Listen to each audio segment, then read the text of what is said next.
might be waiting for a couple seconds before you get let in, based on how busy things are. California Dashboard. If you go to this website, californiadashboard.org, it has updated all the new data on the different schools. It used to be kind of like a kind of trivial pursuit, like the pieces of the pie. It got really difficult for parents to read. So now it's like a speedometer. So everything over to the right side is blue, which is great. This side red is bad, okay? So it's got different rankings for different schools. We've gone up quite a bit. So what we used to be in the yellow, we've gone up to green, and we're kind of teetering on blue, which is the best that there is. So we're getting very close to our competing schools, the Oberlins, the Mar Vistas, the Clovers, as far as test scores. We're catching up to them quickly. So that's fantastic. Yes. Also, if you look at great schools, we are now an 8 out of 10. So that's gone quite a bit. With those other schools being a 9 out of 10. So again, we're dipping on their heels. We're very close. So that's fantastic news. The Alliance Française is having a French film festival. It's called Festinema, I believe it's called. So they're having basically short films, animated films as well. So they're interested in having like 2 showings here at school. Like we would host 2 cartoon, like age-appropriate shows. It will be sometime in March. So it would be either maybe like a Friday or could be during school, after school. I'll let you guys think about that. Booster, maybe you let me know if it's better to be like a Friday evening activity or something like that. So I need to let them know. But so I think that's kind of neat to be able to show some French films to our kids. Okay. French TA still so far. There's one family that's committed to hosting a family for the next school year. Again, this is through the French consulate. They send us people that are ready to do internships. So they come over here. The consulate pays for most of it. We just need someone to house these people for 6 months, a year, however long that you can. So keep that in mind. We have one family that's committed. If you're interested in doing that, please let me know so I can let the consulate know. All right, strike talks. Yes. So as you know, the strike has been postponed till Monday. Okay, so nothing tomorrow. So please send your kids to school tomorrow. Monday is the day. Okay. Now, a lot of people have asked, how can we support teachers? Or we would like to support the teachers. We want to keep our kids at home. We're concerned about excessive absences. Will my permit get pulled? There's lots of concerns regarding that. So there's a few families that we've already spoken to who have really excessive absences. Okay, we're looking at like 20 absences so far. Okay, they're on pace to miss like 50, 60 days of school. Okay, those particular families, it would behoove them to send their kids to school. Okay, there is a correlation with the kids that miss that many days of schools. No surprise, those kids are not performing that well. Okay, so if you miss a certain percentage of the year, yes, you're at risk of having your permit pulled. Okay. This doesn't apply to most of the families. And again, we're not trying to pull permits. We're not trying to lose kids at Richland. We're not trying to penalize families. However, there's a strong correlation with attendance and coming to school. Now, for most of the people in this room, if not all of you who've missed like maybe 2, 3, 4 days of school, if you want to keep your kids at home and to support the teachers, that's completely up to you. Okay, there will not be any penalties or permits being pulled because of that. Okay. If you have 15, 20 absences or more, you should send your kid to school, okay? Because it is, it's unexcused, okay? So even though you're supporting the teachers, which is a wonderful thing, just know that it will be an unexcused absence, okay? And it ultimately will count against your kids, but not to the point of having permits pulled or not being able to come back next year, okay? So hopefully that answers that question. I saw a hand. Okay. Yes. So who decides that though? Who decides if the permit gets pulled? There's a couple factors. So LAUSD, they make the automatic phone calls if you're absent. Okay, so you get those. You'll get letters from the district if you miss X amount of days. If there's a strong correlation with the kid not doing well and having excessive absences, then that could also be triggered from the school. Okay, so it could be both. Okay, if it's just absences in general, LAUSD. If it's affecting the child's academic progress, then we have a say in that as well. Okay. Is there a caveat with the 504 plan, knowing that there's a short staff, they're not able to form? No. Really? No, we have kids who are receiving who need insulin. The nursing has told them that they're walking as well. They're supporting the teachers. They're going on strike as well. So please keep your kids at home because there'll be no one to administer insulin to them. So those are bigger issues that those parents can take up with the district. But as far as it stands right now, no. It just like, we talked about, like, even if you're having your child was in the hospital for 10 days or whatever, yes, it's an excused absence. We understand the severity of it. However, in the district's eyes, it's still considered an absence. Okay? There's no level of protection at all, considering what the strike is. No, the district looks at it as an unexcused absence. Okay? Yes. Do you know how many people from those areas will be coming here? One, to my knowledge. There'll be a gentleman from ITD coming. Our assistant principal will be here 5 days a week rather than 2 days a week. And that's pretty much all the additional support that we're getting. Okay? Yes. When children are absent, we need to write a note to excuse them, as this will be counted as an excused absence. Do we still need to write the note?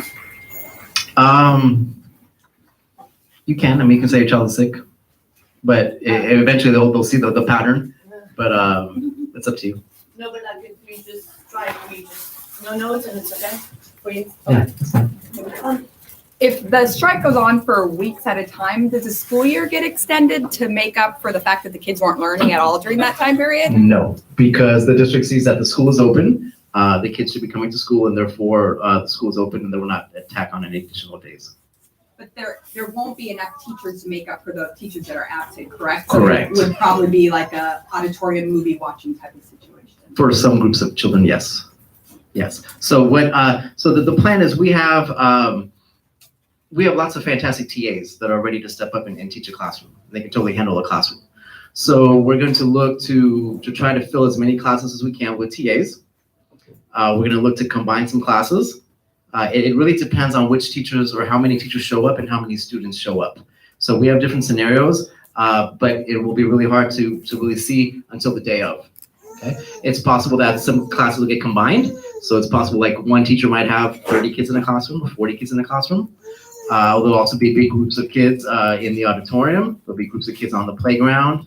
There'll be groups of kids in the library, computer lab. So it's really, there's different options, but it's really hard to say until we actually see who's here Monday morning.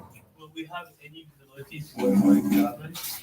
Any visibility? Yeah. What do you mean? How kids going to be grouped together, what they're going to be doing all day? We'll try to keep the kids, like kinder together or kinder first grade together. We're not going to group like kinder with sixth grade, obviously. So we'll try to keep them together as much as possible. But again, it's really kind of up to how many teachers show up and how many kids show up on that day. Yeah.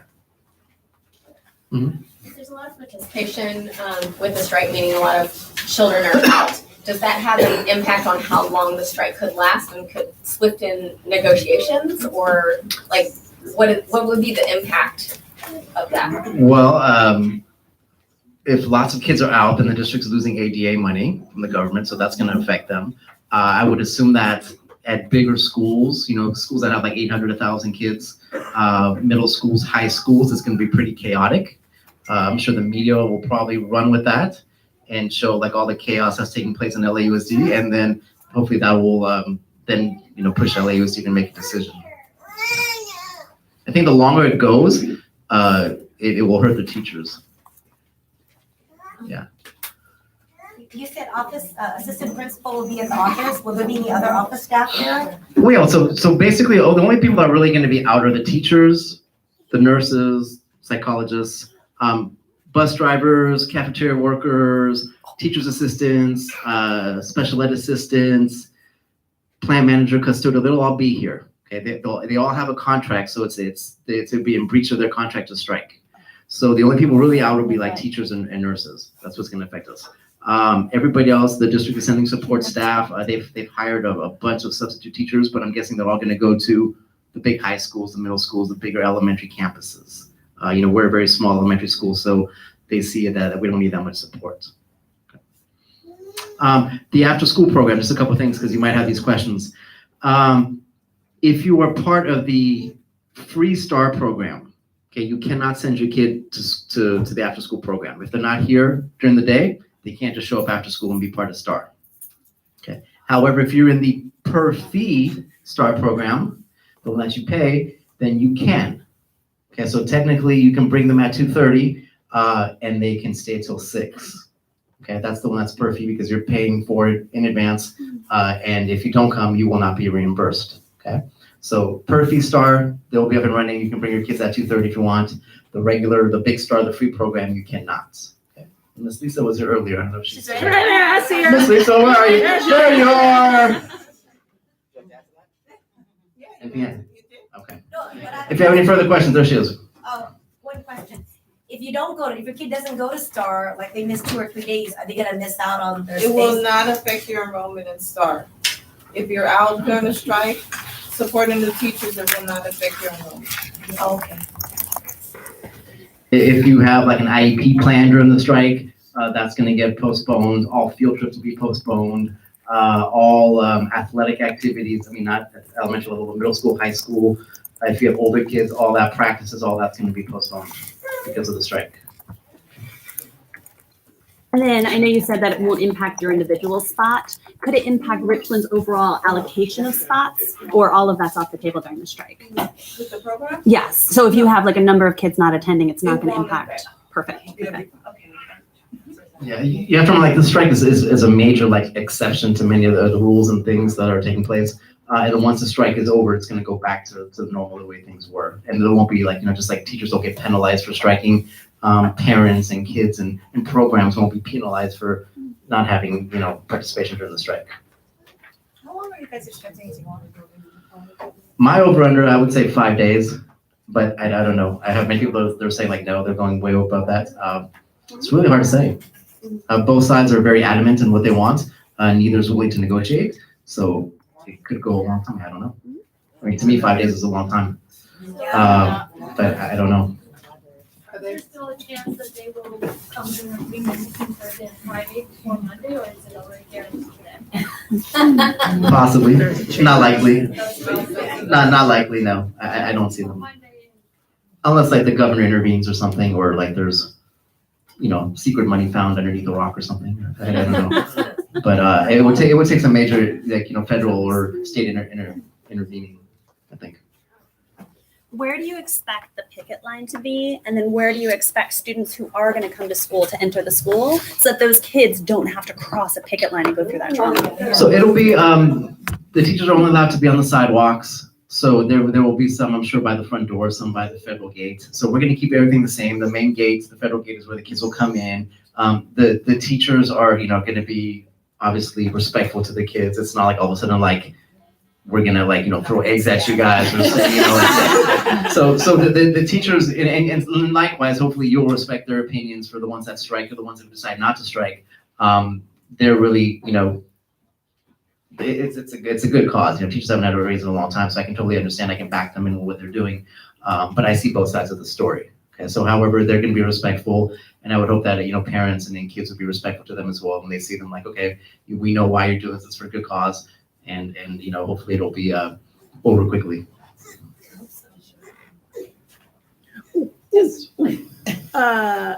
If people are picketing out in front of the school, like, is there some weird don't cross the picket line thing? Like, are those two things gonna be different? Like, are people gonna picket over here, but the kids can still go in school this way? The kids can come in.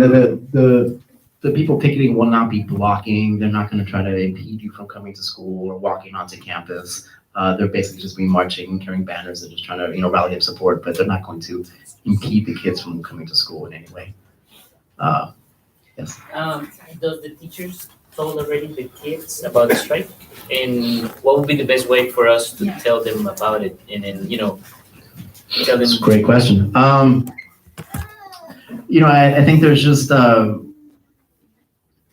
there's a lot of different angles. You can talk about cost of living, you can talk about career choices, you could talk about being compensated for the work you do. You could talk about what happens when people can't reach an agreement, when negotiations fail. There's lots of lessons in there.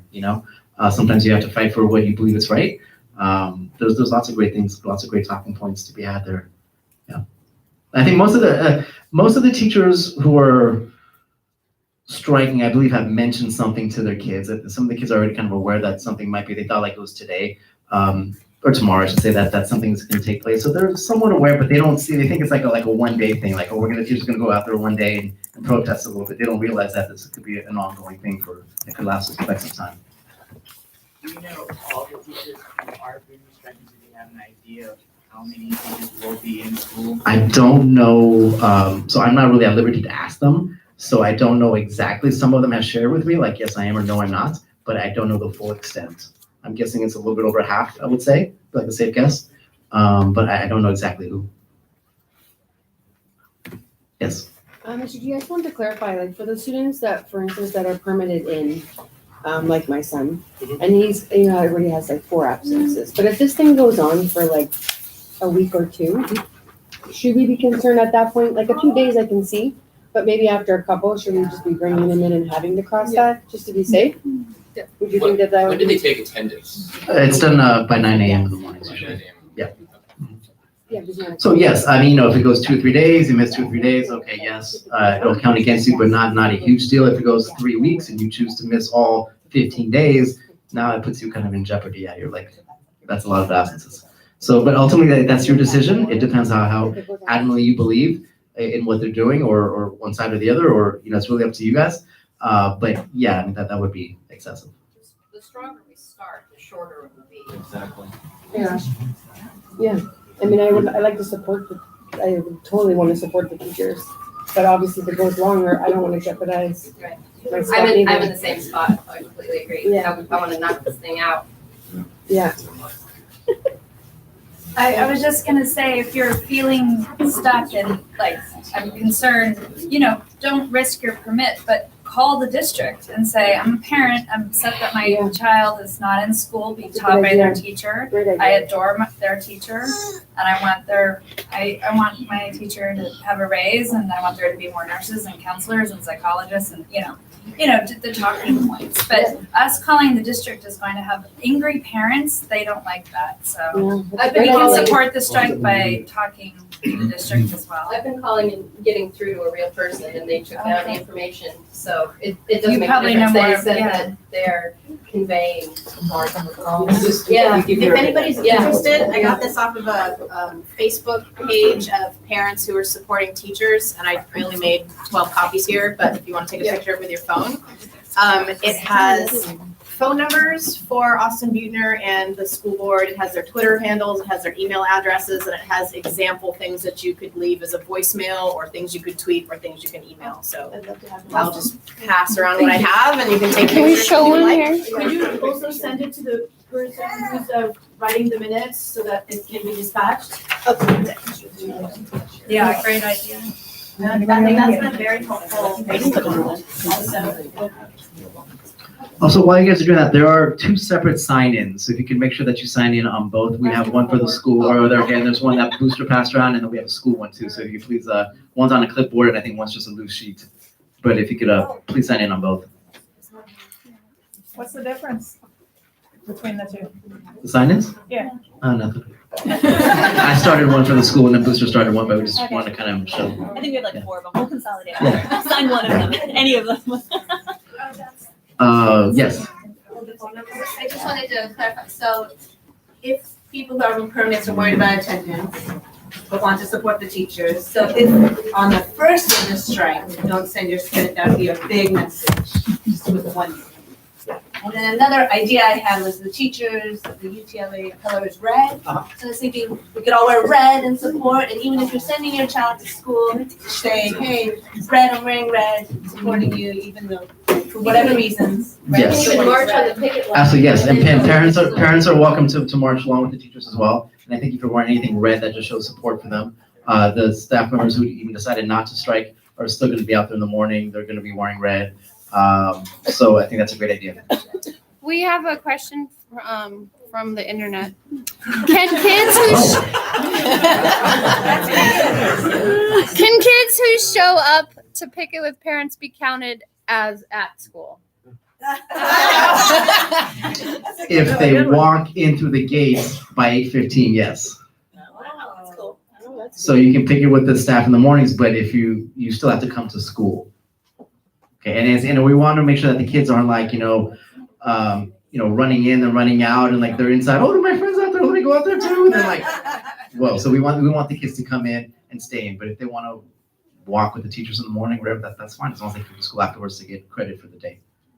And it's like the any other day, like a regular attendance policy. So if you come to school for any portion of the day, and then you decide to check your kid out for like a dentist appointment or doctor's appointment or something, like you will get credit for being there for the day. However, that's not going to send the message to the district that The money. the teachers, right? They have to feel it. Correct. Yes. Also make a point that we also have to send a message to the school board, who kind of is trying to set up to kind of eliminate our public schools. So if you also want to like send a letter or do a call to the board, that would be really important, because I think Mr. Buettner was kind of placed so that we could kind of dismantle some of the public schools. So if you guys could consider that as well, not just the superintendent, but also the school board. That's another important point. That's something that's not really being talked about, but some people have asked, like, why hasn't UTLA accepted their offer? Or they've gotten a 6% raise. They promised to put in, more psychologists and more nurses and da-da-da-da. Why aren't they taking the thing? There's still that underlying concept of like charter schools and being pro-charter against charter, or money going to charter schools. So I think that's kind of like an underlying cause that neither's willing to really kind of put out there, but that's one of the reasons as well. For people who would like to picket, when do you anticipate? We heard maybe 7:30 as a start time. 7 a.m. 7 a.m. Okay. Yes, however, most teachers are not here by 7 a.m. I'm just letting you know that. So our teachers are usually here about between 7:30 and 7:45. So I think if you were to get here at 7:30, I think that's probably a pretty good time. Yeah, I can't see too many teachers being here by 7, but you're welcome to. You'll be like the first ones here. Why don't you bring some coffee and donuts? Yeah. And then do you anticipate afternoon picketing as well? Yes. So UTLA has instructed them to come in the mornings, do waiver picketing, and then come again in the afternoons at dismissal and do another waiver picketing. So, and then in the meantime, they're supposed to go, I guess, to downtown for different rallies and to Beaudry and to the board's office and stuff. So, yeah, I'll be there in the morning and the afternoons. Do you expect any media presence? Probably not in Richland because we're such a small school, but I can imagine there'll be lots of media at some of the bigger schools, probably downtown at Beaudry, the big high schools. The battle is really not going to be one here per se because we're such a small school. I think it's the schools that have like 800, 1,000 kids or more. Those are the schools that are really going to can you imagine if 90% of those teachers walk out? That's where the big mark is going to be made. And I think that's where the media is probably going to be. I mean, it's possible they could come by, but not likely. And we can always take pictures and post. Yes. Like if we want to post on social media. But only we make good our things. own media. I mean, it's gonna be a little chaotic here. I mean, I'm not gonna lie to you guys. So, but please don't take photos of us being kind of chaotic. No. Never. But yes, you guys can as well.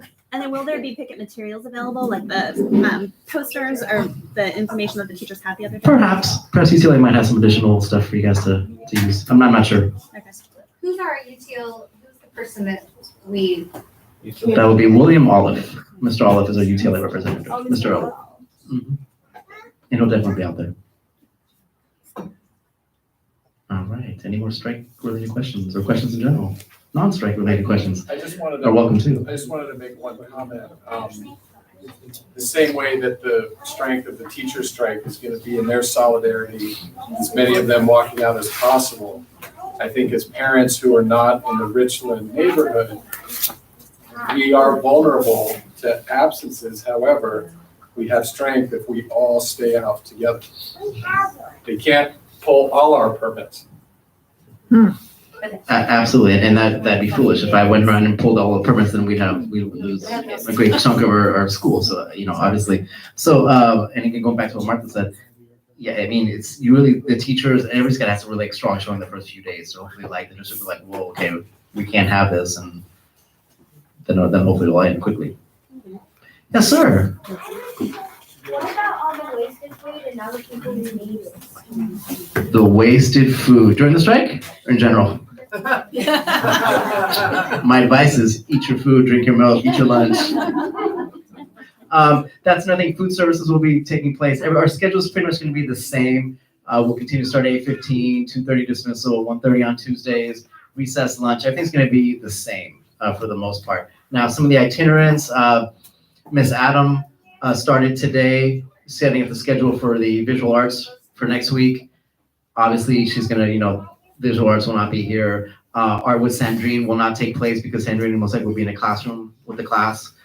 So there'll be some changes. Maybe gardening, yoga, stuff like that might not happen based on how things go. But for the most part, the day will remain the same. We'll try to keep things as close to normal as possible.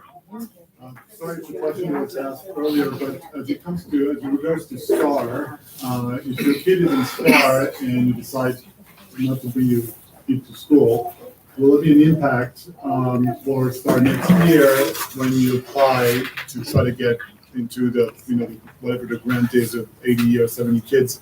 The fact that your kid didn't show up at STAR potentially during a certain amount, will that any kind of be taken against us?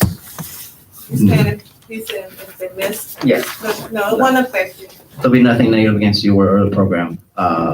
So the only thing, will hurt, obviously, is our attendance rating. And I know there's been a big push, and I don't want to sound hypocritical, but there's been a big push for you guys to make sure you guys don't miss school, to raise your attendance. But I completely understand this is a totally, a different time. And so even if everybody were to be out absent and our attendance plummets for the month of January, then so be it. It's like, no big Even deal. if we We'll come bounce in back. last. What's that? Even if we. Even if we come in last, yes. We'll take it. Do you know, are the speech teachers striking also, are they part of the same union? I believe they are as well, yeah. Speech, OTs, PTs, adaptive PE, so all that will cease for a little while. Great questions, you guys. Yeah. Okay, can we, yes? It's a big one. Can you explain, just for our understanding, the what's at stake with the charter public conversation? Because I feel like I've gotten little hints of that in articles, but I don't quite understand. And I feel like that's kind of the crux of why things aren't moving. So charter schools, they have a right to be on public school campuses. So if someone wants to start a charter, they can say, okay, LEC, I want to start a charter. I want a place, find me a place. And LAUSD looks at all the different schools and they see how many rooms are available at these different schools. And if the charter says, okay, I need 4 rooms, they try to find a match to a school that has 4 rooms, okay? And then they go back and forth and the charter says, no, I don't want that school. I kind of want something more further west, or no, I don't want that. And they go back and forth and negotiate. Once a charter gets onto your campus, now they have the same access to everything else. So they can say, oh, we want the auditorium at this time. No, we're gonna have recess at this time. Oh, no, we're gonna need an office for our principal too. Or, you're having to share resources with another school. And they're getting basically rent-free on another campus. The district has to fix up schools and campuses to make them deemed ready for them. And they're really encroaching on the public schools, and they're taking a lot of funds away from public schools that are now going to them. Charters tend to do pretty well at the beginning because they cherry pick their students. They pick the best and the brightest. If you have special needs or if you're an English learner, you have a very slim chance of getting into a charter school. And so they tend to do well for the first couple of years, and they're very attractive to parents because they see oh, it's a charter school, and they do a really good job of marketing and selling themselves, so people go. And then they do well for a little while, and then they plateau.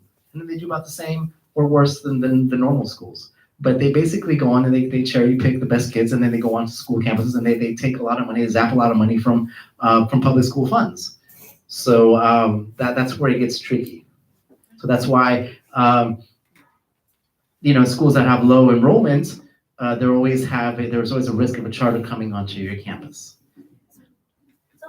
I have a question. My son goes to Palm River Middle School, which is a charter, but it's LAUSD. It's LAUSD. It's dependent of LAUSD. So there's independent charters. So for example, Open Magnet is a charter school. Palisades is a charter school, but they're associated with LAUSD. So basically, they write their own charter. So they set their hiring policies. They set the time of day. when they're going to start, when they're going to close, whether they can strike or not. They basically write all this into a charter. The charter gets approved every 5 years.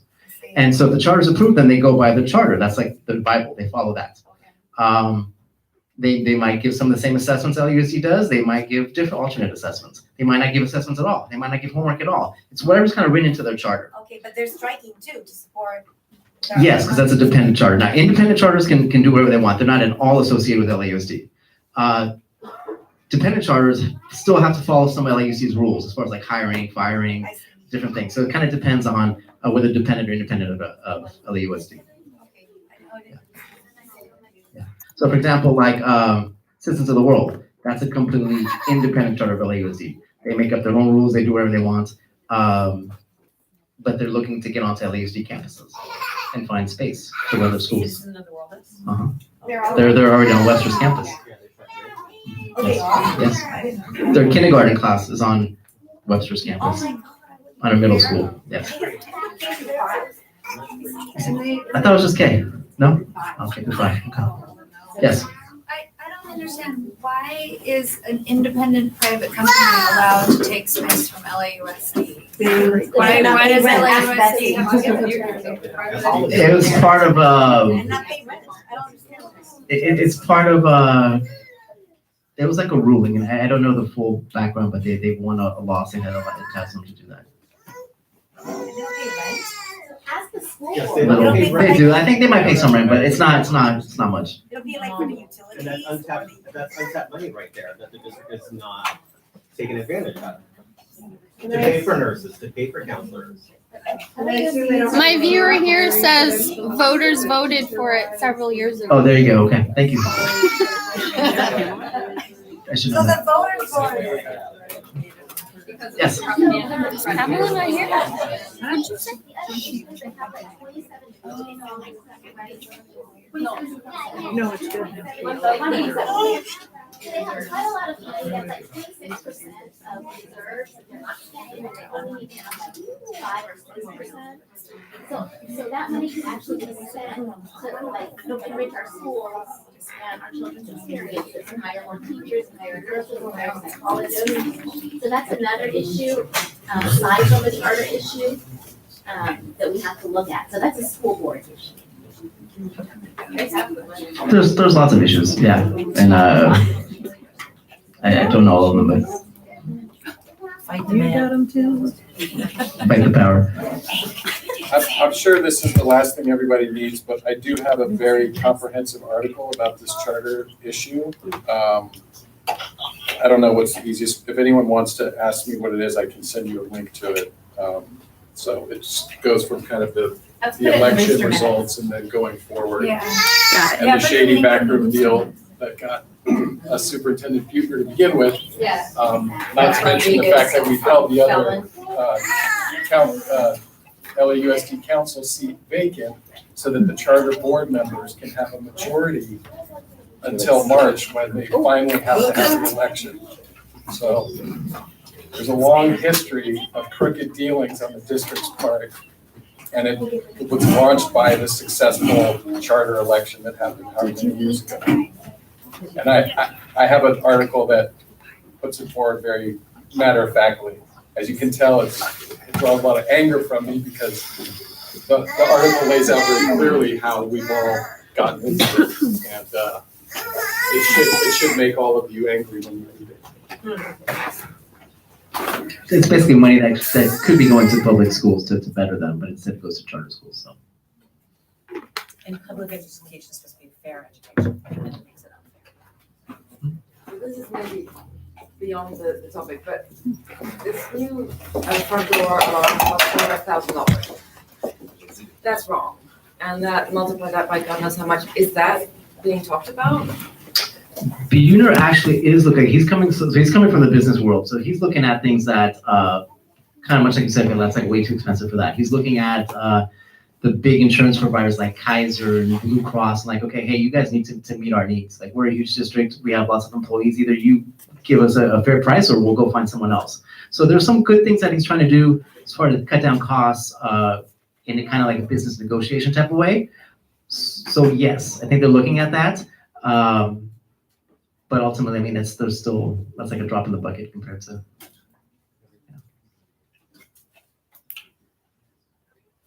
Okay, so the window on strike talks. Oh, yes. It's kind of out of curiosity, since you, in a way, you are at USD too. What's the, are there any kind of, I mean, are you supposed to be neutral in this whole thing? Are you technically the bad guy since you're at LAUSD, or how does that, what's your?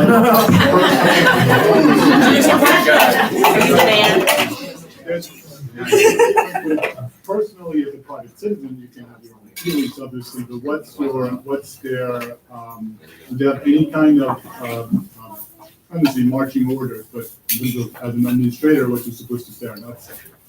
Yeah, so as an administrator, I'm to instruct you guys that school will be open and to send your kids to school. And that's pretty much it. It's gonna be, I've been told to tell you guys it's business as usual. Your kids will be safe, they'll be fed, they'll be taken care of. We'll continue to teach the curriculum as much as we can for the time being. But, also realistically, it's gonna be a little chaotic. Okay, but the message Buhner wants to say is that school is open, send your kids to school, and that they're still negotiating, and that hopefully between UTLA and LAUSD, they'll come to an agreement quickly, and that this whole thing will pass quickly. Can you say whatever you want? We're live. Not in this particular forum at the moment. Public live stream. Yes. My daughter goes to Whittier Unified, so she's not part of LAUSD, so they're not striking. So if I was a teacher at this moment, I would strike. I'm obviously not. I'm a part of a different union, but if I was a teacher, I would support them and I would strike as well. Never had the opportunity to strike while as a teacher. I never came around. But I've done it. Yeah.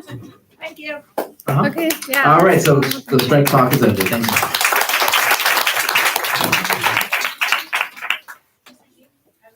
Oh, yes. Yeah, so on Monday, I'm gonna ask that you guys still line up the kids in their lineup areas, and I'm gonna have all the additional staff out there, and we'll just kind of do, okay, like you guys go with this person, you guys go with this person, you guys, okay, we're not quite sure with you guys, maybe go without Torn for the time being, until we can match them up and find coverage for all the kids. Okay. I have a non-strike question. The morning drop off, and I hate to be a complainer, but it seems like it's getting dangerous. I mean, because people leave their cars there and go in, and then cars are like dropping their kids off like outside the car, like not on the sidewalk and stuff. Is there any way to make it so people don't park and go in and? Well, Am I the only person that's complained about this? no, we tried. No, there are a lot of people. We have people that try to do like Why would they park there? That's 25-point turns in the middle of the street rather than going to the corner. So we try to tell people politely, like, hey, like, please don't park here. You're jamming up the valet. But they do it every way. We try to put like little happy little like parking tickets. We say we'll put a little ticket in the window, like, hey, please don't park here. Ultimately, I don't have any power behind that. I mean, I wish I was a police officer that I could start writing tickets or have cars towed. But we just keep asking nicely and remind them, like, hey, please don't do that. But it's not even nice for the neighbors. I mean, it's Right. horrible. People can't get out of their driveways. Like, just take the time to park on a parking, Yeah. sidewalk. I've heard people getting in fights. That intersection is very confusing for pedestrians. Yeah.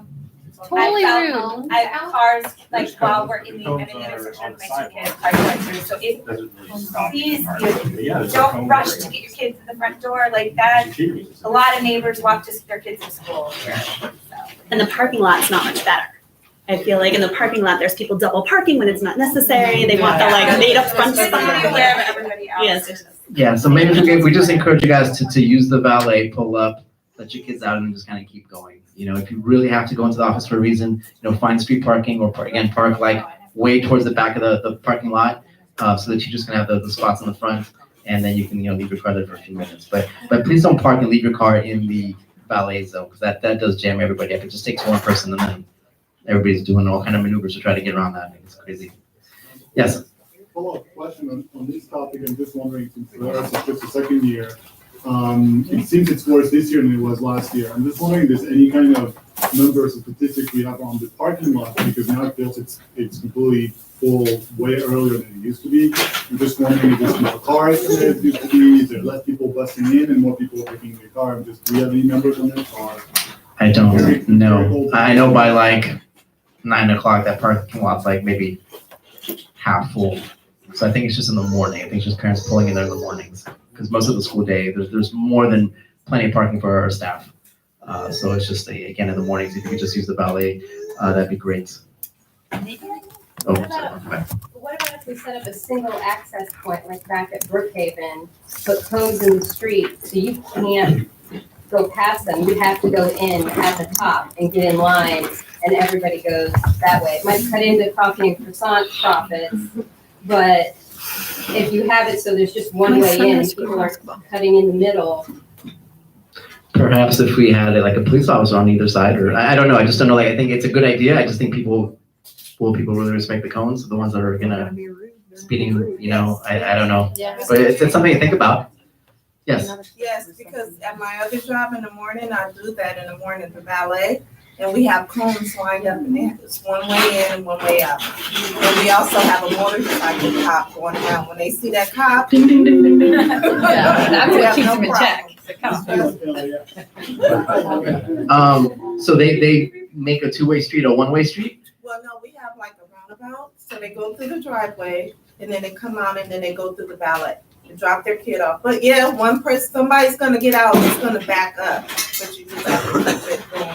And we have one person getting the kids out of the car. So are you saying like put cones in to make it just a one-way, like heading up Along the whole parking? along all of Federal? Is that what you're saying? No, just a certain part. Like you have a certain part coned off, and then just come through there Just and from the drop parking off lot to and the keep end. going. So what about people that want to go the opposite direction? So the cones that you have on the sidewalk, the cones that you have on the sidewalk, Uh-huh. we're putting them in the street. Yeah. Oh, like create like a little lane, so you gotta go on the lane and can't So get it out. has to keep moving. I see. But that's the same type of thing though. If one person decides to stop, Well, then then jams they everybody won't. else. And they're It's worth a try. We'll look into that. Put a cone on their kid. The Dunn's cone for the day. My mom is a second driver. Yes. Not to break trend and more volunteer stuff, but my daughter's previous school, they would sign up in the mornings for someone to stand there basically. Yeah. Open the door, help you get your kid out. They pull your kid out of the car and then you better be on your way. Yeah, they're like, you don't need to stop doing, you know. don't go on your phone. Yeah, just keep going. So is this something that maybe we can? Sure. We could set up a sign up to volunteer, but you can volunteer a few days or a week at a time to do that. Yeah, it's a good idea. Yeah. And they wear vests. Yeah. We have vests, yes. I was just gonna say, Jen, who I don't think is here, was, when she was prepping for the giving campaign, was saying that like at other schools at the beginning of the year, they had a checklist, and one of them was like, you had to sign up to be a like traffic person for at least a day or two of the year, and that way if all of the parents, like it's sort of almost like a required volunteer activity. But they just had that right at the beginning of the year, so that it was like all set up and ready. I saw one school do it by class. So like one class had like a couple weeks, and the parents had to volunteer for those weeks. It's a good idea too. I'll talk to the room parents to see if we can get something set up. Yeah, it's a good idea. Some other Thank schools you. do it by grade level Yeah. as well. Good ideas. Okay, back to you guys. All right. Okay, so we were going to talk about ballot next. We're going to have a slight deviation.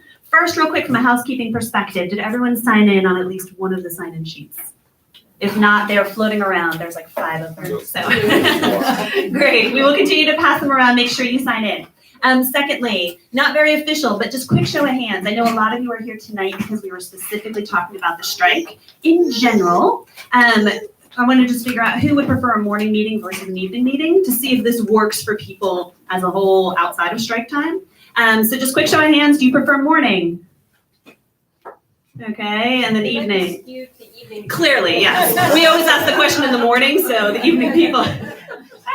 Well, like, how many people are here tonight? How many people tonight wouldn't be here if it weren't for the strike? Okay. No, Too many negatives. What are we supposed to do? We're doing every other. And that's what we're looking at. Yeah, One once. morning, one evening, and evening. Yeah. And we will continue to experiment. This year we're trying to do things, so when suggestions come up, we try them, and if they work, great. This one clearly worked, but we will continue to try it out and see where we go. Pizza, in case you didn't find it yet, there's pizza over there, so make sure you grab some. And then Ms. Lisa was here from STAR. Before she departs, does anyone have any STAR-related questions, either in general or specifically with regards to the strike? Yeah. Does anyone want to tell Ms. Lisa how amazing she is? Danny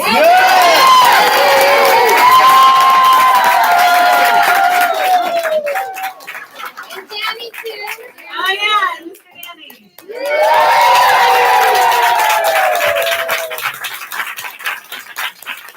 All right, and then, all right. I do have one STAR question.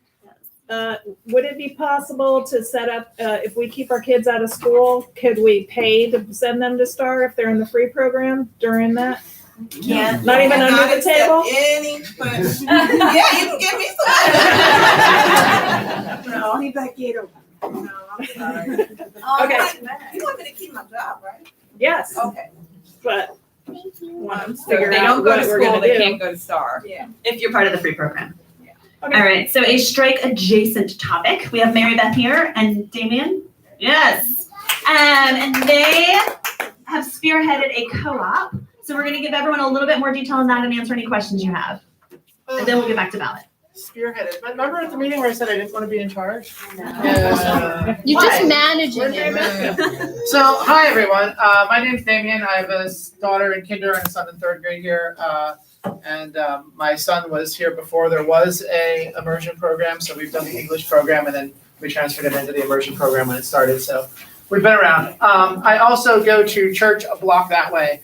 And after the last booster meeting, we were talking about the strike. I talked to our pastor and we talked to the congregation, the council, and they agreed that if we could organize a group of parents to watch kids, provide care, maybe some very minimal instruction, that we could provide that as an option for people that didn't want to send their kids to school during a strike, whether for whatever reason.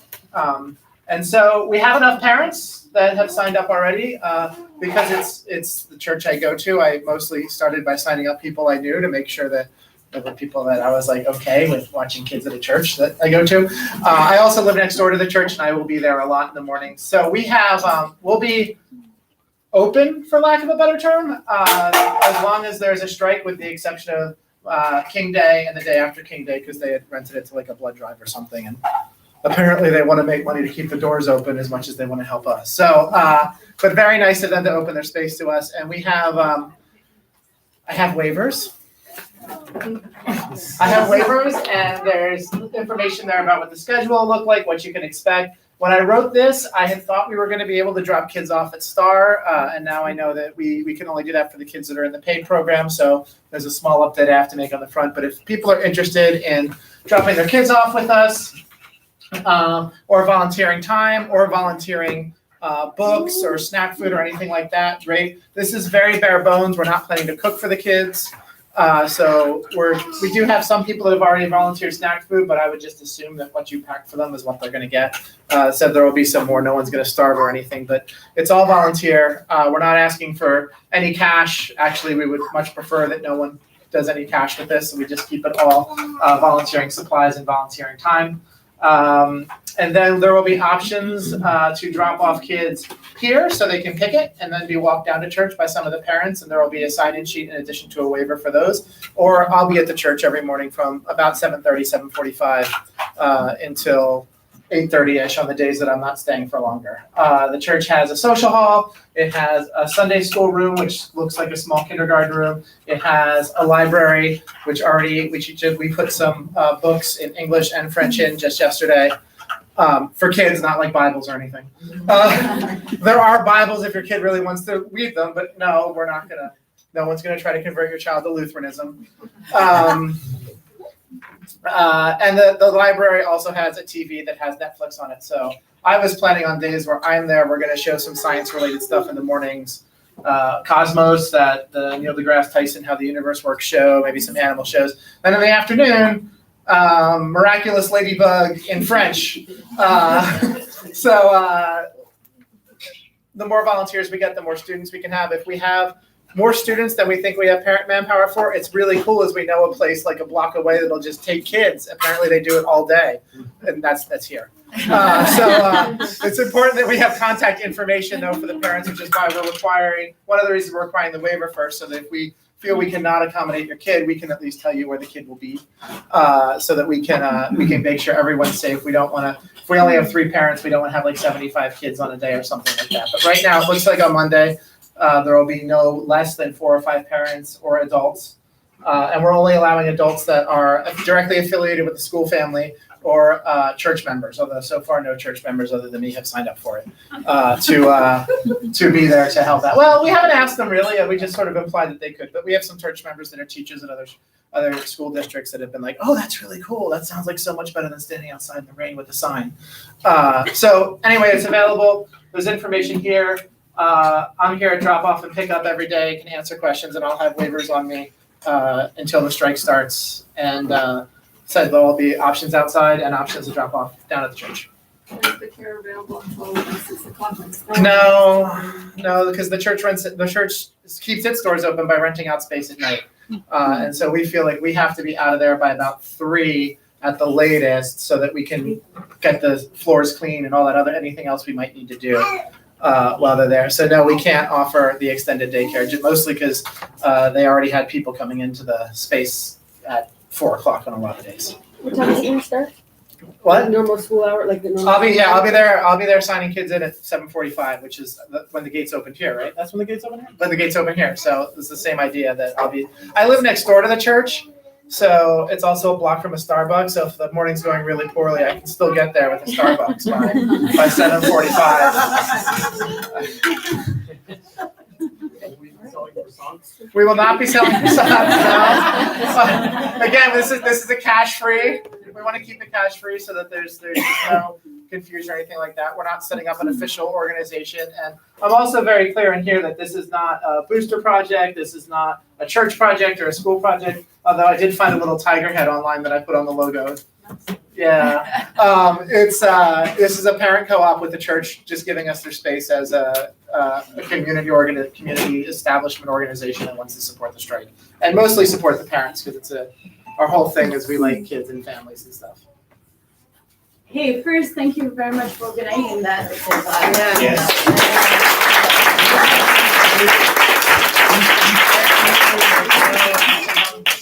And so my question was, you said that someone would be on the picket line that would be able to sign in the kids and bring them to the church. Yes. How do we recognize that person? They're gonna. This is the person I'm looking around. Is she here? Wear a large hat. Oh, it's the same person every day? It's the same 2 people every day. Okay. That I know. One of them's Tracy, and I think the other one's Pamela, but I don't see Pamela here. She's in the library. Yeah, Tracy, who's a 1st grade parent who was a TK parent last year. She's got like reddish brown hair, but they'll be obvious. And there will be people involved in the picket line who will also know who those people are that will be able to point them out if there's any questions. Did I phrase that obliquely enough? Okay, excellent. Yeah, they'll be obvious. You'll be able to. Oh, sorry, go ahead. So the parents that are volunteering to help watch or educate a little bit for the kids have to create the curriculum or the program. Do you need extra supplies like paper, scissors, that kind of thing? The short answer is yes. At their meeting next, what day is the 16th? Wednesday? At the church council meeting next Wednesday, they're going to vote to officially support the strike as opposed to it just being what one of their council members and pastor really wants to do, in which case we'll have access to their photocopier and papers and pens and all that stuff outside of that. But right for now, we need pretty much anything you can get. Jody put together some really cool project lists for us. A lot of them require glue. And Bike loop? I've got 2 glue sticks. Since I have to teach at a private school, I can't be there, but I spend some time finding things for them to do. So if you're a parent who just wants to show up and just say, here's some first grade, second grade, third grade reading projects. This is what we're gonna do now. Or here's another project where we're gonna cut out a rectangle and we need some glue stick and some safety scissors. So crayons, safety scissors, glue sticks, if you have any of that lying around. That's awesome, yeah. You can bring it. I'm gonna print out a bunch of that stuff and give it to the teachers of the time so that kids can just kind of be occupied with something. And parents who just wanna come in and volunteer to supervise don't feel like they have to create any curriculum. So I'm just trying to do as much of that as I can. We have a doodle thing on here where parents can sign up for, to volunteer. And if they want to, and there's time slots that people can pick and such. And the people that are sort of the quote unquote person running it for a day, although but no one seems to want to be in charge, which is, I think, great, because I just came from working with a group of people where everyone wanted to be in charge, and I much prefer this.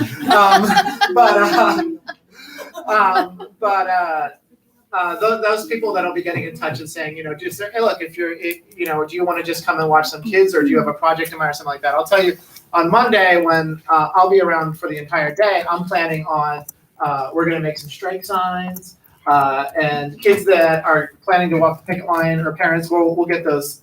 I'll pay out of pocket for some kids to get those laminated. The ones that don't, we're going to use to decorate every morning, and we'll keep making new ones. So the kids will have their own signs, and they'll be weatherproof because it's supposed to rain. The 1 week it's supposed to rain. Also, we have a lemon tree at our house with a branch that hangs over the church, and we're going to make some lemonade. Not enough for the kids to not bring lunch, but we'll have some activities going. But it's not like a school day. It's not like they're going to be.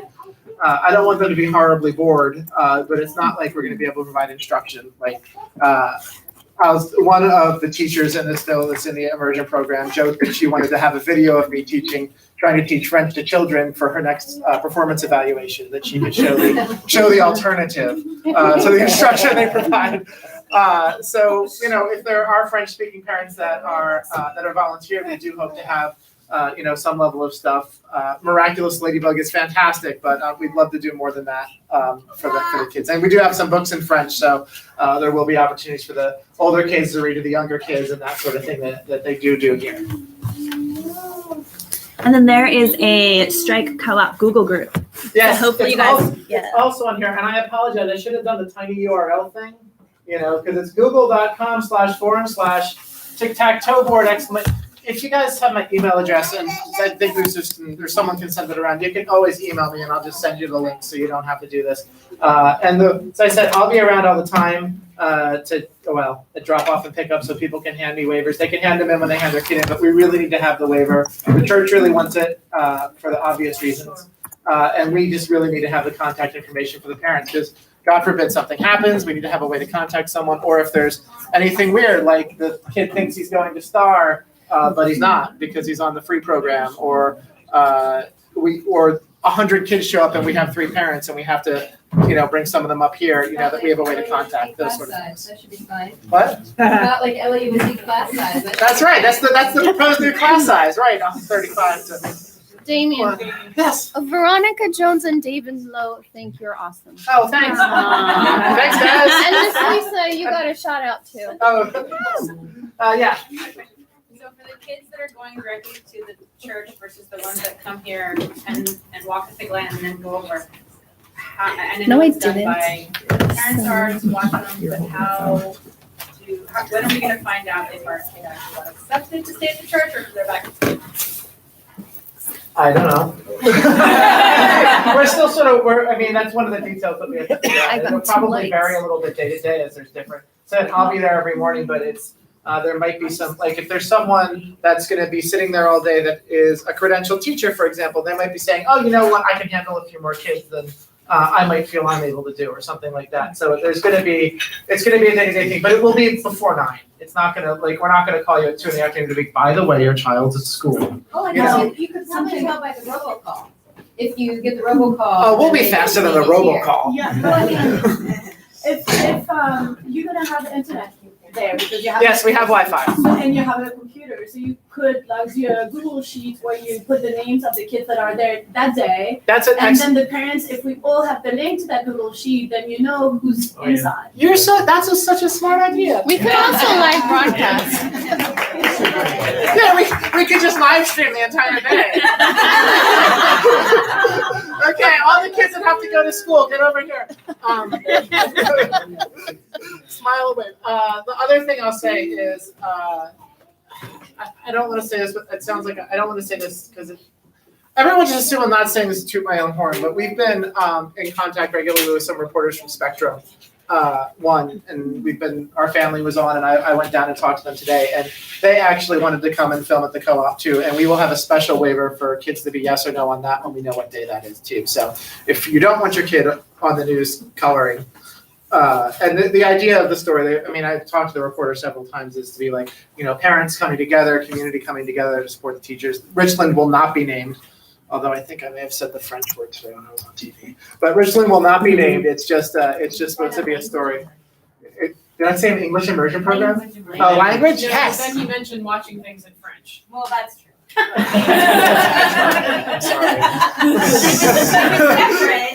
It was like enough sentences. Yeah. But it won't be like, these kids are staying out of Richland. It's supposed to be just a fun's not the right word, but like an uplifting story about families coming together and working together to support the teachers. But again, anyone that comes to the camp will have the opportunity to not be part of that if they don't want to. I've already explained. We'll have a room with the kids that signed the waiver, and you can film in there and talk to the parent volunteers. And that's generally for the parents that are both working, right? Yeah, Just to be clear, like it's not like just. But the parents where only one of them's working is where we're planning to get most of our volunteers. Right. I have a regular job, and so I might be burning a vacation day or two. But like, if And I'll be away all next week. so, everyone should be. So Yeah, isn't that great? I know. Good timing, right? I'm excited. So we're hoping that the parents that are dropping kids off. Again, we're not asking people to stay all day, except for the people we've asked to stay all day. But we're not asking the other volunteers to stay all day unless they want to. I'll say that there's someone in the room in that corner who has signed up for every block that we have, literally. I'm hoping that she takes a little time to herself, but we'll take what we can get. Again, it's a co-op. The more that people give to it, the more that we can give to the people that are taking part in it. Okay, cool. Thanks for letting me go before Tiger Girl. I'm just kidding. All right. And I will have these on me constantly until until the strike's over. Yeah, Thank you, David.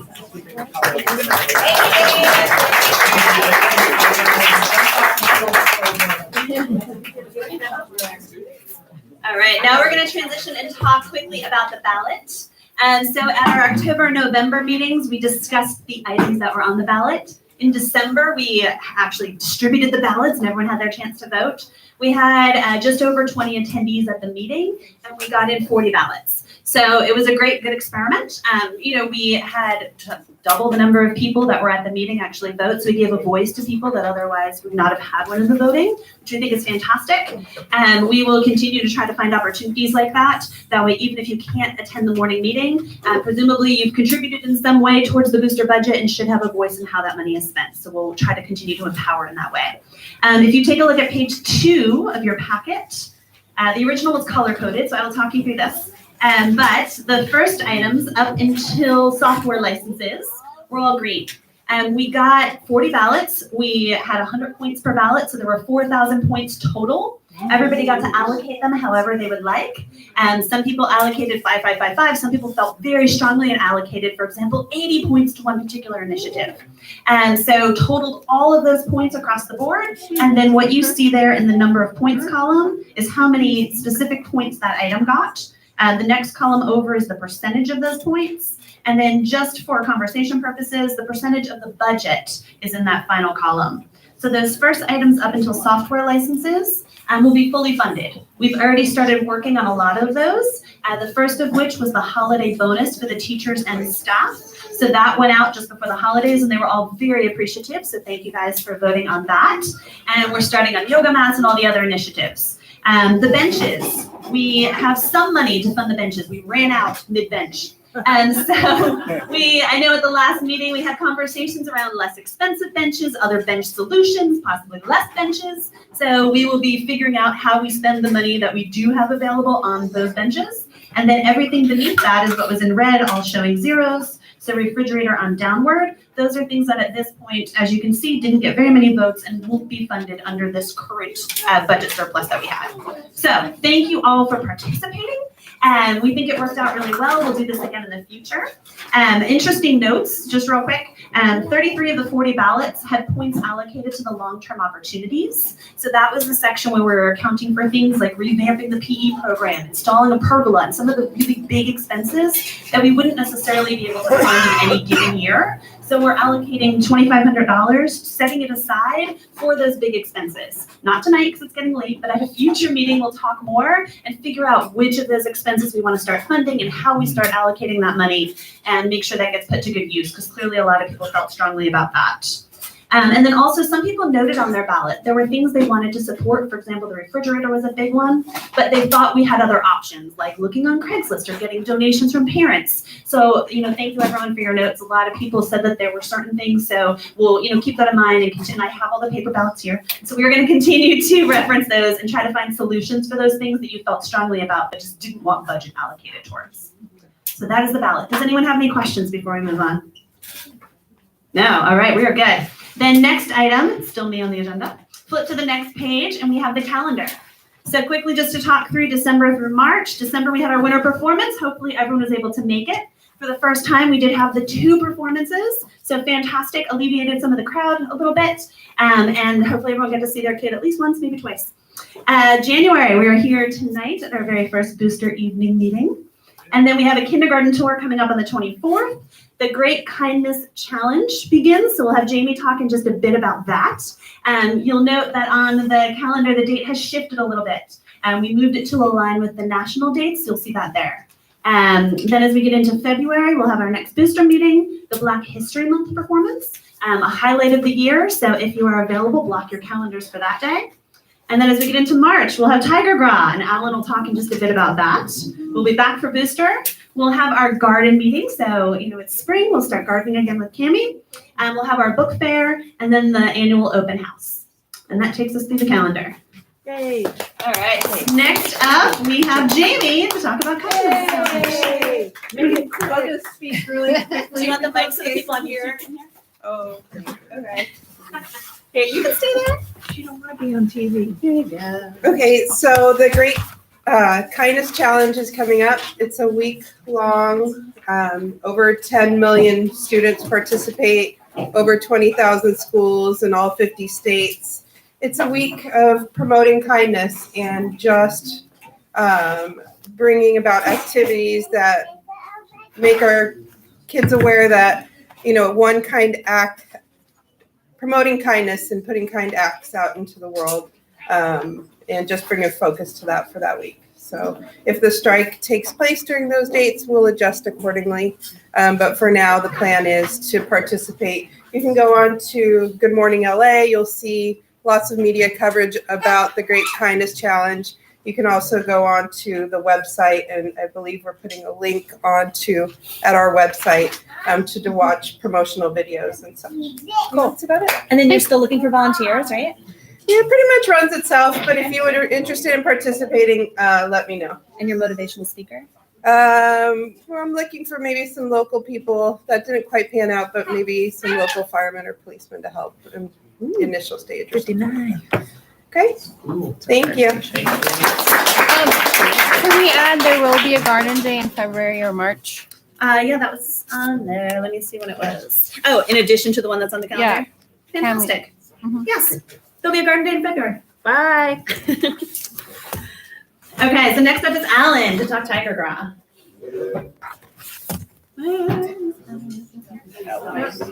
Oh no, there he is. He's making his big entrance. He had to get the gear. Okay, Tiger Draw. Make it quick. I'm actually delighted to talk about Tiger Draw right now. It's probably not any information that any of us are going to track or hold on to particularly well right now, so I'm not going to spend a lot of time. But I want to show everybody this sign-up sheet that's in your packet that you got tonight. This year, Tiger Draw is going to be a little different. Last year, we had a lot of work in the classroom, in art class specifically, and with Madame Sandrine after school for the older kids who didn't have her during the day. And they basically made a float and came up with costumes and a theme for each class. This year, we're not going to be doing that for a couple of different reasons. Number one is that we expect a lot more parent participation and family participation now that everybody knows how much fun Tiger Draw is. So this is the form by which parents can sign up to enter crews, and a crew is just whomever you decide to be in your crew. And you can be a part of the parade either by marching in costume or with a float or with both. So you don't actually have to construct a float, which I think was a little intimidating for some folks last year. If you do want to unseat Pamela as the reigning champ crew of Tiger Draw, and Melissa as well, you probably will have to come up with a float. There were prizes for the most outstanding and most unique float last year, and I expect we'll have some prizes of some sort as well this year, as well as bragging rights, which Pamela has still not let me heard the last of. So this is the form. It should be pretty straightforward. If you have any questions, there's an email where you can reach me here. Oh yeah, so that's with signing up to be in the parade. The only other thing I wanted to mention is like extras. Like last year, Grace got some dancers and musicians to come bring music to the event, and that was awesome.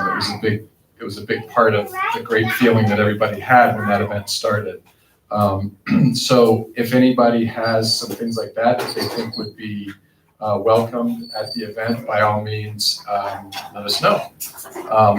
The other thing, which I think I've mentioned before, is local businesses or organizations, neighborhood associations, whomever, are also welcome to make a donation to the Booster Club and march in the parade. Either to give themselves exposure or to be part of the community, or maybe just to have fun and be part of this wonderful spectacle. And so if you know any fun-loving businesses like that you think would like to be a part of Tiger Draw, by all means, let me know. Does anybody have any questions? Yep. Am I imagining this, or was there a block party that was supposed to be a part of Tiger Draw last year, but the timing got mixed up?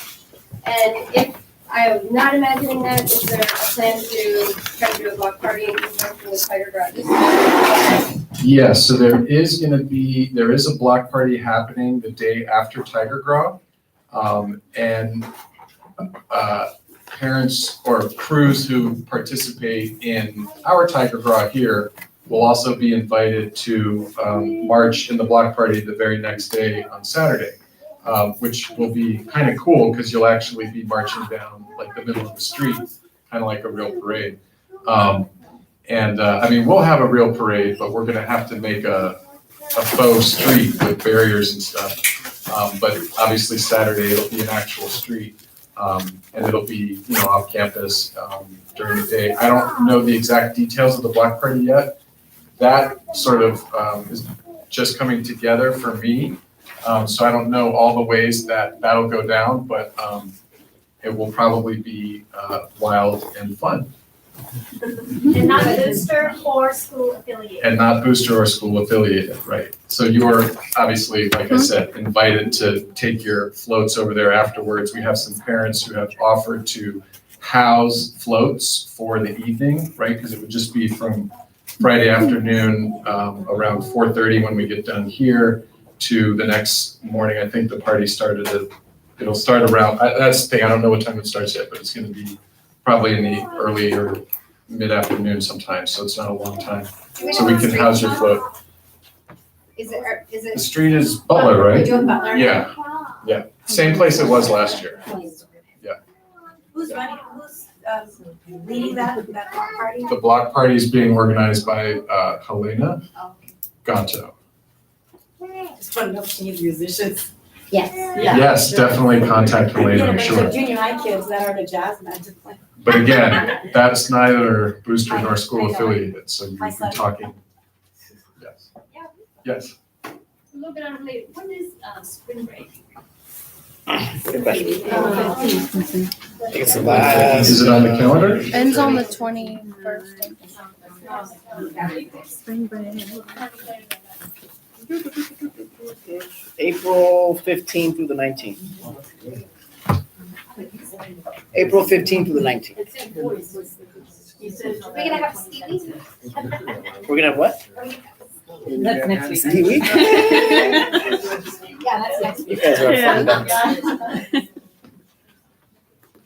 Okay, I think All right. Pamela. Pamela is going to talk about STAR. So I'm actually not going to talk about STAR because Miss Lisa already did. But I'll move on to the treasurer report. And hopefully you all have the packet. And we just, page 5 is the beginning of it. We just run through this each month, reporting all the income and expenses, all the events that we've done throughout the year, and the net income for everything. So right now, we have $166,000 in our account. And if you go through page 7, you can see all the different events that have happened already through the year. The giving campaign is doing phenomenal.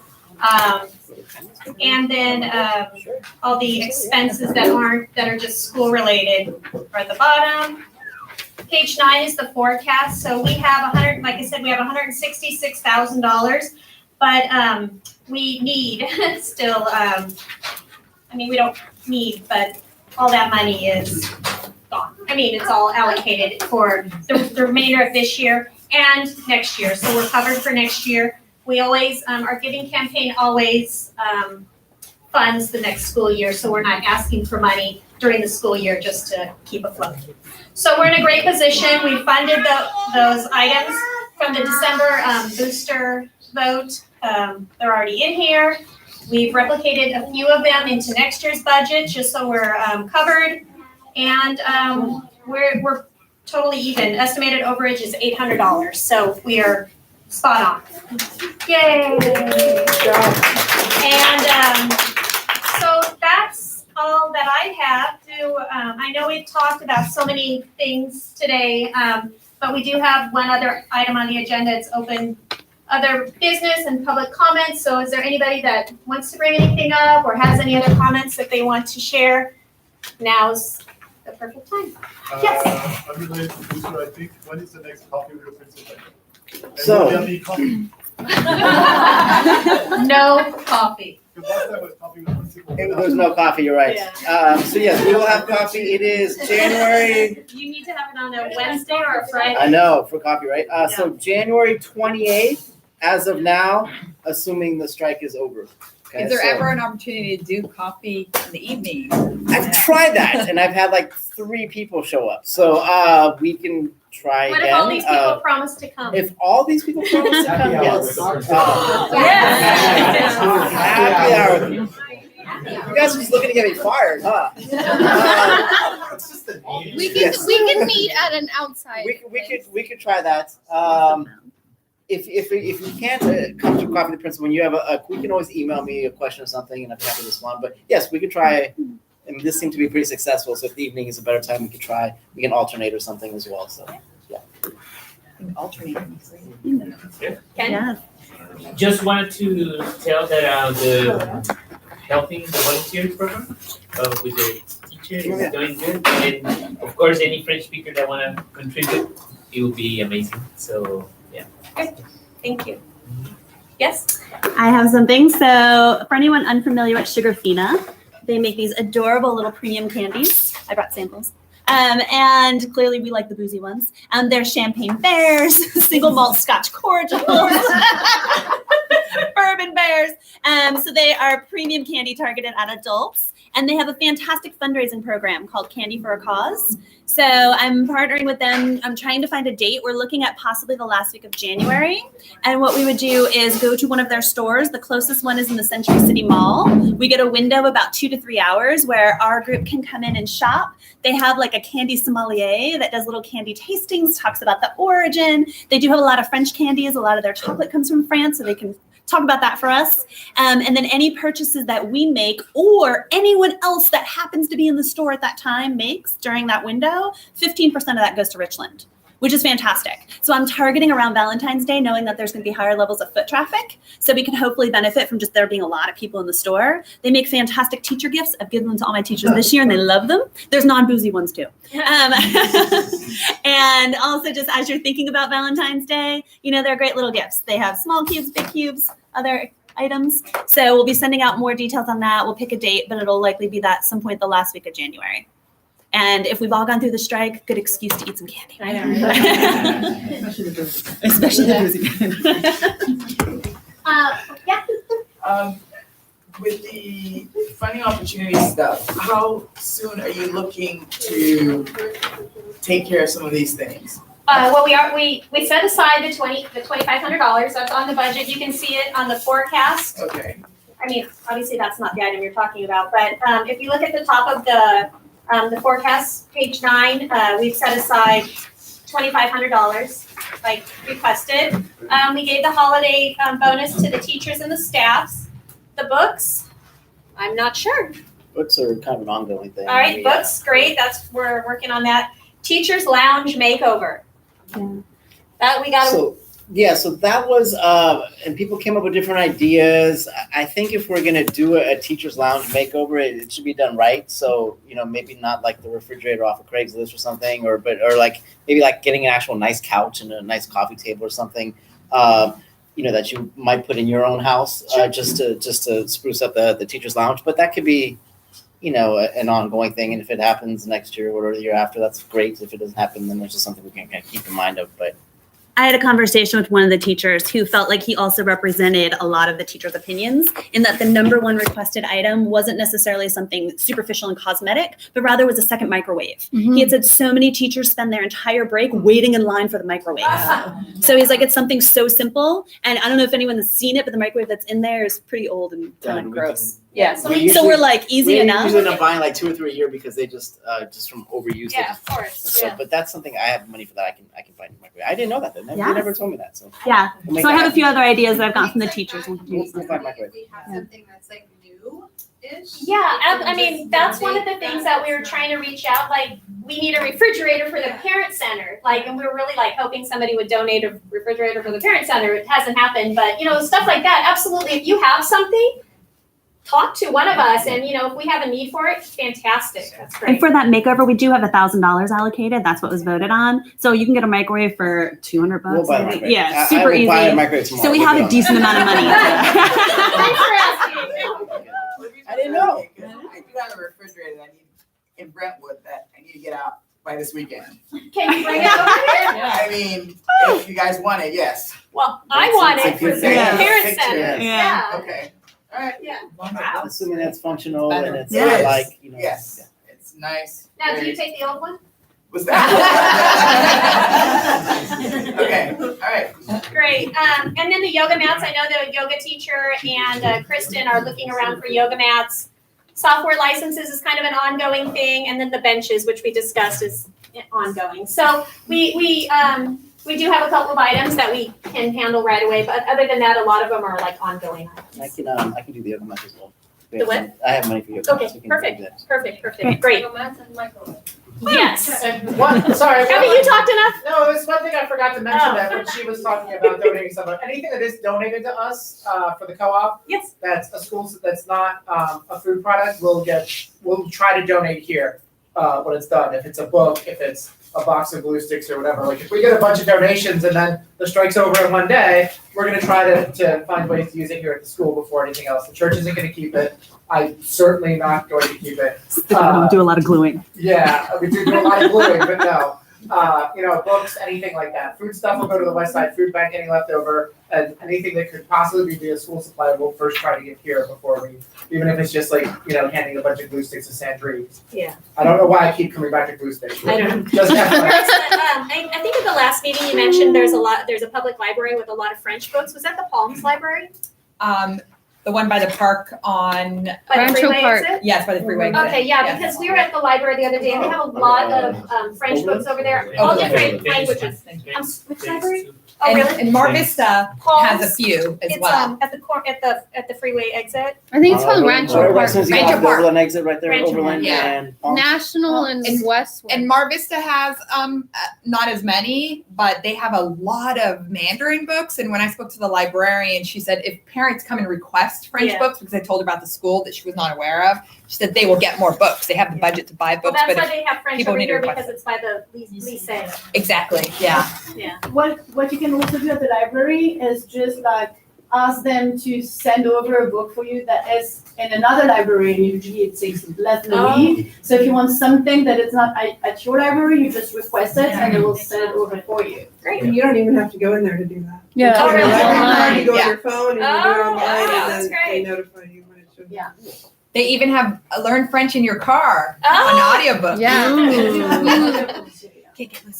So thank you very much. We really appreciate everyone showing up. Your kids are in the library. They're still alive. Take them with you. Take them with you. Don't be shocked. If you see some trash, you can pick it up and put it in something. But other than that, thank you again so much. And then a big thank you to Ms. Lisa and Mr. Danny. We're not filming anymore, right? Like you were done. And we had 9 viewers. So Wow. yeah. We're done. Goodbye. Good night.